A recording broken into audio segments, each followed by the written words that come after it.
Hello everyone, welcome back to the mathematical world. बच्चों, आज हम लोग क्लास 9 का जो चैप्टर 12 है हेरन्स फार्मूला, उसका जो एक्सरसाइज 2 है 12.2, उसका जो एक पार्ट तो बना के रखा है, 1 और 2 क्वेश्चन वहाँ पे मैंने पूरा एक्सप्लेन किया है। इस पार्ट में हम लोग ये वाला जो कॉम्प्लिकेटेड फिगर दिया गया है उसको सॉल्व करेंगे।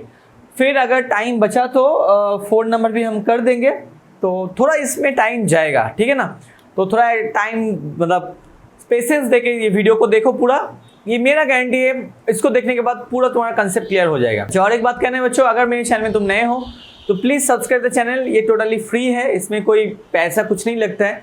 तो बस ऐसे सपोर्ट करने के लिए तुम ऐसे कर सकते हो। अगर लग रहा है कि मेरे वीडियो, मेरा काम तुम्हें अच्छा लग रहा है, तुम्हें हेल्प कर रहा है, तो you can subscribe my channel. चलो आज का सेशन स्टार्ट करते हैं। Let's get started.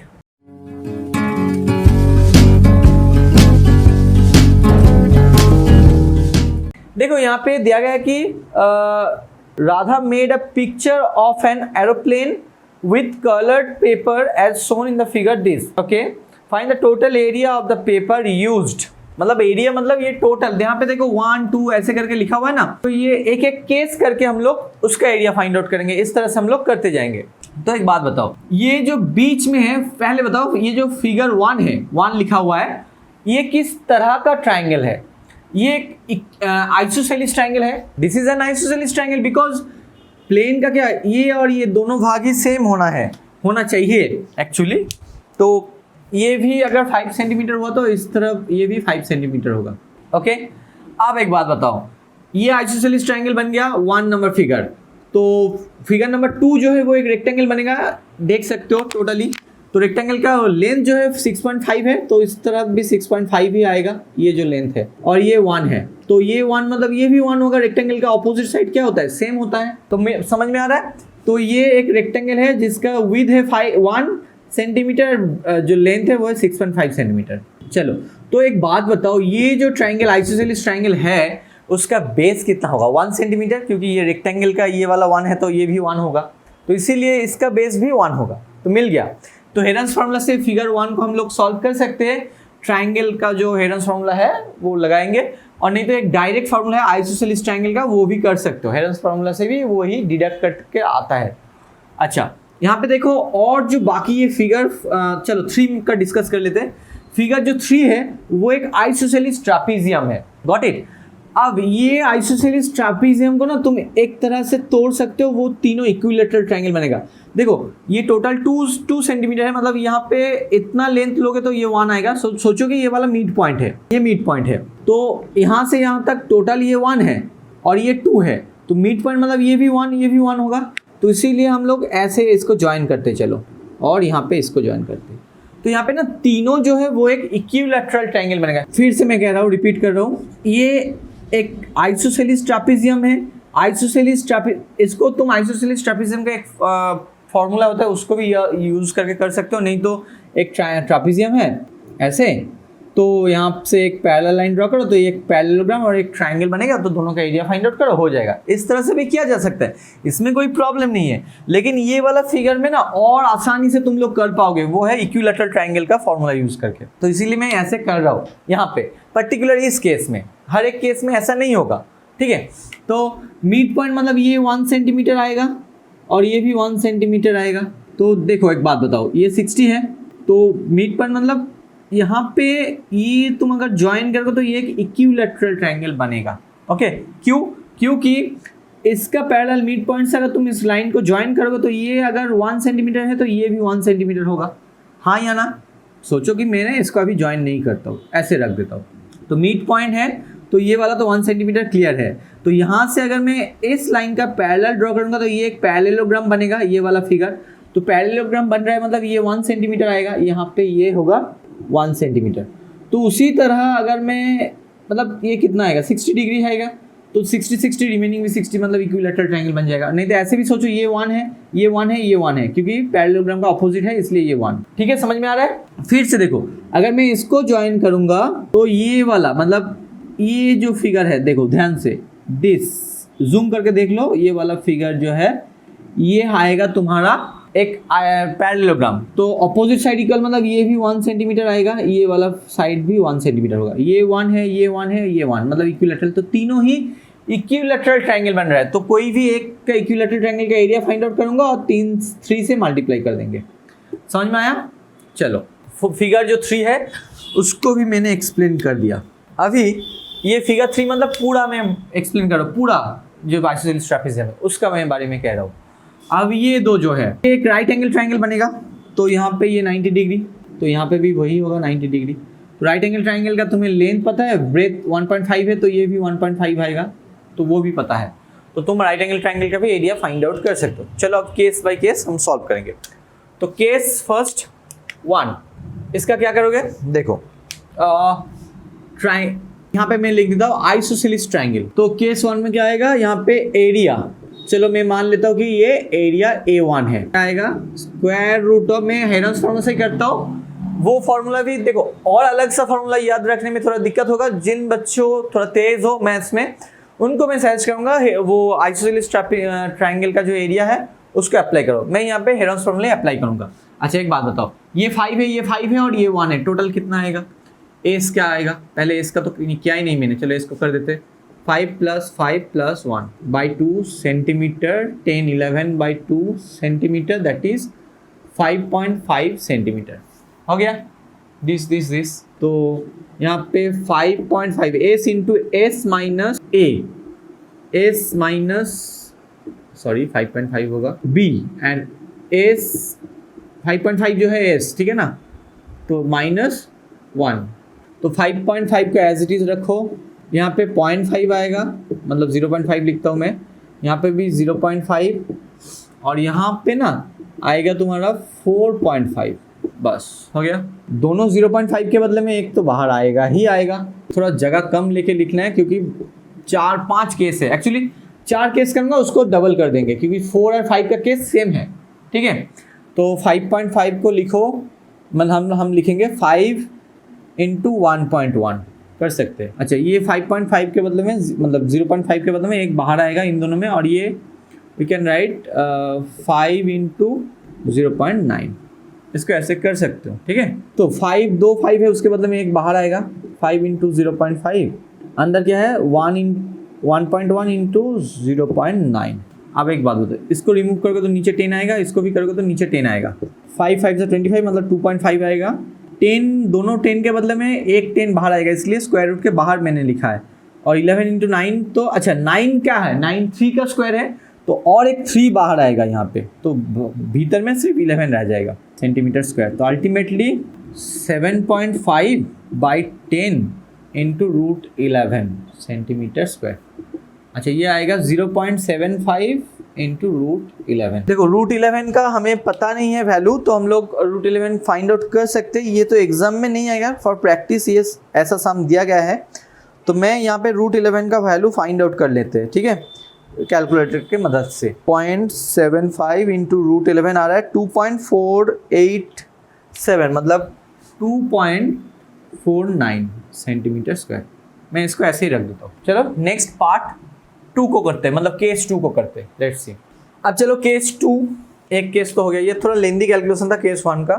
केस 2 मतलब जो फिगर 2 है, ये एक रेक्टेंगल है, तो रेक्टेंगल लिख देता हूँ, तो इसका एरिया क्या होगा, एरिया यहाँ पे ब्रैकेट में लिखता हूँ A2, चलो क्या होगा बताओ। अच्छा एक काम करता हूँ, ये 2.4 को ना यहाँ पे लिख देता हूँ, थोड़ा जगह बचेगा, ये centimetre square approximately you can say 2.5 कर देता हूँ, 49 मतलब 5 होगा, तो 2.5 सेंटीमीटर स्क्वायर ऐसे कर देता हूँ। चलो यहाँ पे एरिया क्या होगा, A2 का क्या होगा, लेंथ इंटू ब्रेथ, सो 1 इंटू, ये देखो ये 1 है और ये 6.5 है, 5 सेंटीमीटर स्क्वायर, तो अल्टीमेटली 6.5 सेंटीमीटर स्क्वायर आ गया।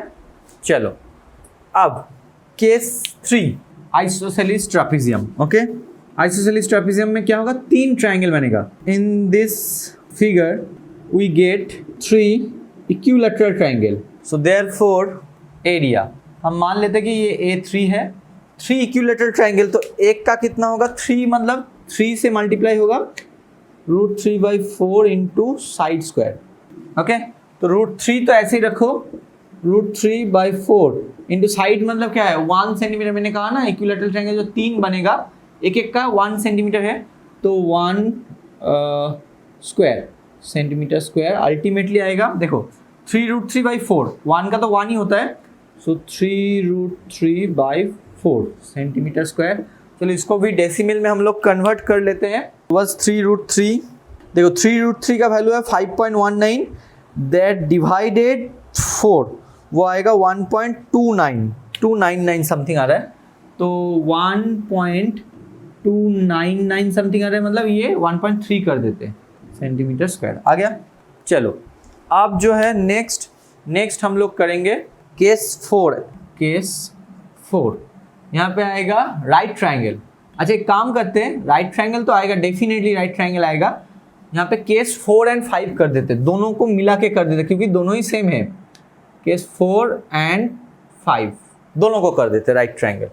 ओके, तो इसमें क्या होगा, एक राइट ट्रायंगल का एरिया फाइंड आउट करूंगा, फिर 2 से मल्टीप्लाई कर देंगे। तो एरिया यहाँ पे A4 कर देते हैं, बाद में 2 मल्टीप्लाई करेंगे। हाफ इंटू बेस हम लोग मान सकते हैं ये। अब एक बात बताओ, यहाँ पे ये तो 6 है ना, तो इसका 1.5 दिया गया है, देख सकते हैं, ये देखो 1.5, तो हाफ इंटू बेस मतलब 1.5 इंटू 6 हाइट सेंटीमीटर स्क्वायर। तो अभी एरिया इसका जो होगा वो डबल होता है ना, तो हम लोग बस इसको मल्टीप्लाई करेंगे। 15 9 हाउ मच, 15 9 90, तो 90 मतलब 9.0 आएगा, 1.5 था इसलिए बाई 2, इसको मैं मल्टीप्लाई नहीं करने वाला हूँ, ऐसे ही रखेंगे। आई नो 4.5 होगा क्योंकि ऐसे ही रख दो, क्यों अभी दिखाते हैं। सो देयरफॉर एरिया A5 का भी वो सेम ही होगा, तो 9.2 ही आएगा। सो देयरफॉर टोटल एरिया हम लोग अब करने वाले हैं। कहाँ लिखे, चलो रेड में कर देते हैं, यहाँ पे कर देते, तो रब नहीं करता हूँ। देखो तो हमें ये A1 और A2 मिला के तो 9 आता है, तो total area A1 A2 A3 A4 A5। Okay, A1 का कितना है, यहाँ पे देखो 2.49 था, वही 2.5 कर दो, प्लस यहाँ पे आएगा 6.5 A2 का, देखो ये देखो।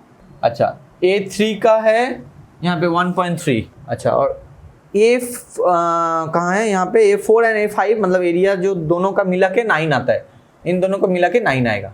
9/2 प्लस 9/2 करोगे तो 9 आता है, तो ऐड करते चलो। अभी देखो यहाँ पे 2.5 एंड 6.5 मिला के कितना आता है बताओ, ये देखो 0.5 मतलब ये 7 9 9 10 10.3 आ रहा है, और यहाँ पे 19.3 आएगा सेंटीमीटर स्क्वायर। एक बार देख लो कैलकुलेशन, 2.5 एंड 2.5 एंड 6.5, 6 2 8 8 9 9 9 18 18 19 19.3।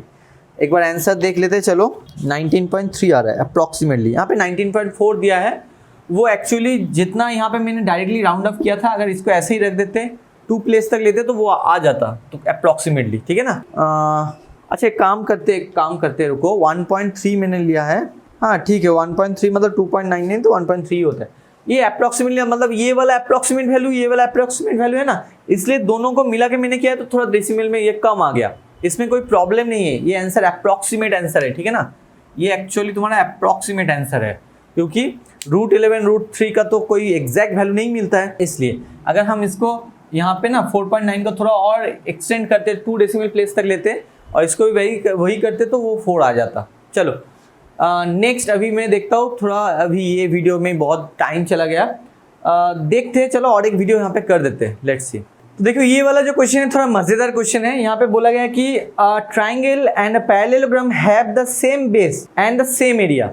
मतलब ये जो एक ट्राइंगल है, ये वाला ABE वाला एक ट्राइंगल देख सकते हो तुम लोग, ये जो ट्राइंगल है, ये ट्राइंगल का एरिया और ये पैरेललोग्राम का एरिया दोनों सेम है, और दोनों क्या कर रहे हैं, एक ही बेस के ऊपर है, मतलब बेस के ऊपर है, मतलब उसका बेस का लेंथ सेम है, ऐसे हैव द सेम बेस बोला गया। अलग अलग ट्राइंगल भी हो सकता है, मतलब उसका बेस सेम है।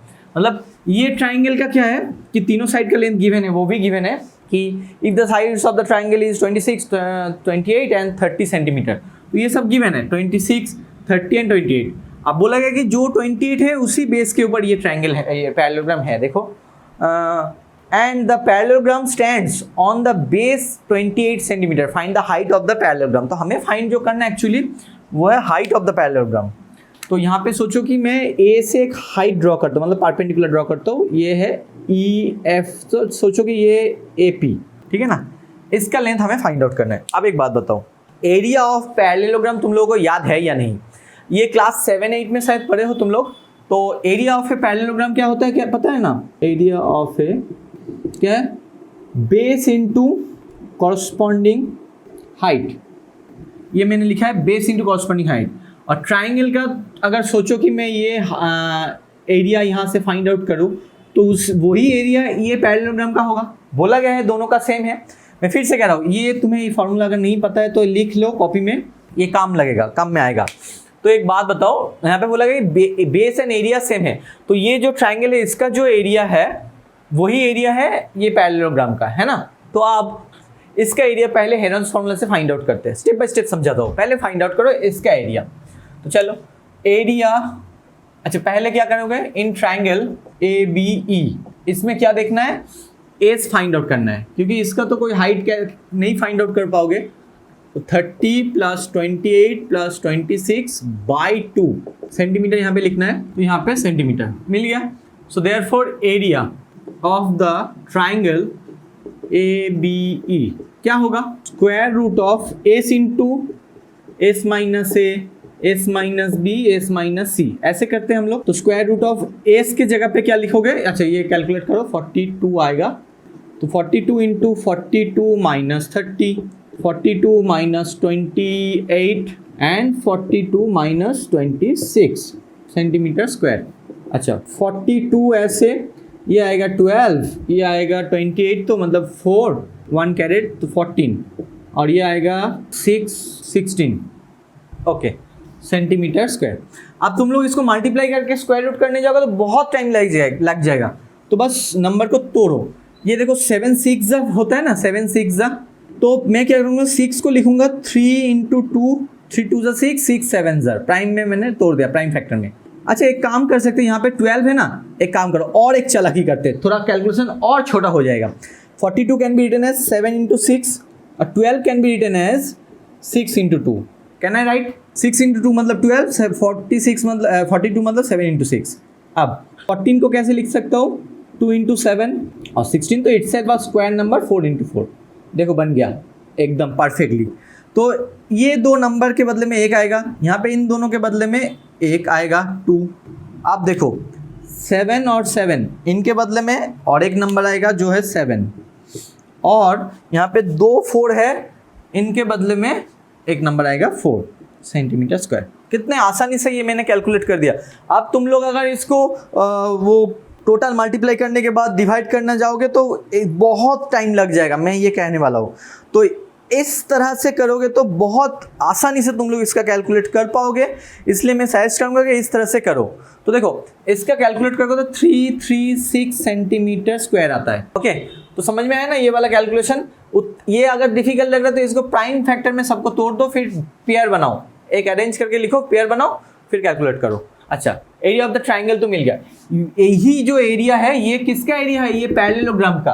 तो अकॉर्डिंग टू द क्वेश्चन क्या लिख सकते हैं कि area of the parallelogram ABCD equals to 336 centimetre square. Why? क्योंकि बुक में बोला गया कि ये जो एरिया पैरेललोग्राम का है वही एरिया है ट्राइंगल का। ट्राइंगल का मुझे मिल गया, तो हम यहाँ से कह सकते हैं इसका एरिया है यही। मतलब अगेन हम लोग सोच सकते हैं कि ये जो है हाइट, ठीक है ना, 8 सेंटीमीटर। अगेन ये ब्लू में करता हूँ, चलो। Let height of the parallelogram क्या आएगा? H, मतलब आएगा नहीं, H मानता हूँ मैं, BH। तो देयरफॉर एरिया क्या आएगा पैरेललोग्राम का? हाइट इनटू बेस, है ना। अच्छा यहाँ पे हाइट लिखता हूँ, तो हाइट क्या है? H है, और बेस क्या है? 28। सोचो, तो उसके हिसाब से मैंने हाइट को ड्रॉ किया है। ये होगा सेंटीमीटर स्क्वायर। अब क्या है? ये दोनों वैल्यू सेम है, H इंटू 28 एंड 336, ये दोनों सेम है, तो वो हम लोग अब यहाँ पे करने वाले हैं। तो ये वाला रब कर देते, फॉर्मूला जो मैंने लिख के रखा था यहाँ पे कर देते हैं बाकी का पार्ट। तो अकॉर्डिंग टू द क्वेश्चन क्या लिख सकते हैं? H into 28 equals to 336। अच्छा बच्चों और एक बात कहना है, अगर तुम्हें लगता है कि सर ये वाला मल्टीप्लाई थोड़ा लेंदी है, इसमें मल्टीप्लाई करने में थोड़ा टाइम जाएगा, तो इसको मज़ा देखो कैसे मैं कैलकुलेट करूँगा। इसको ऐसे ही लिख दो जैसा है, 6 into 2 into 7 into 4, 6 into 2 into 7 into 4 मैंने लिख दिया।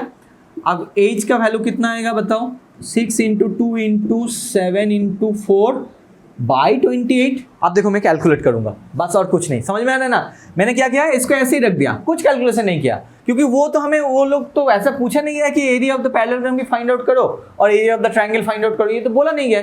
यहाँ पे बोला गया सिर्फ एज का वैल्यू फाइंड आउट करना है। अगर बोला जाता तो फिर ये कैलकुलेशन तुम्हें करना था, अगर नहीं बोला जाएगा तो इस तरह से डिवाइड कर दो। अब देखो ये 7 से कटेगा, 7 4 ज़ा 28 और 4 4 ज़ा तो 6 2 ज़ा 12 सेंटीमीटर। समझ में आया कैसे करना है, चालाकी कहाँ पे मैंने किया, कैलकुलेशन कैसे किया कि ताकि ये आसान हो गया। गॉट इट ना। चलो आज का सेशन यहीं पे खत्म करता हूँ, ये थोड़ा लेंदी हो चुका है वीडियो, अभी भी 4 क्वेश्चन बाकी है ना, 5 क्वेश्चन बाकी है। नेक्स्ट पार्ट में देखता हूँ, जितना कम मतलब 2 पार्ट में होगा तो कर देंगे, नहीं तो और एक पार्ट 3 पार्ट हो जाएगा।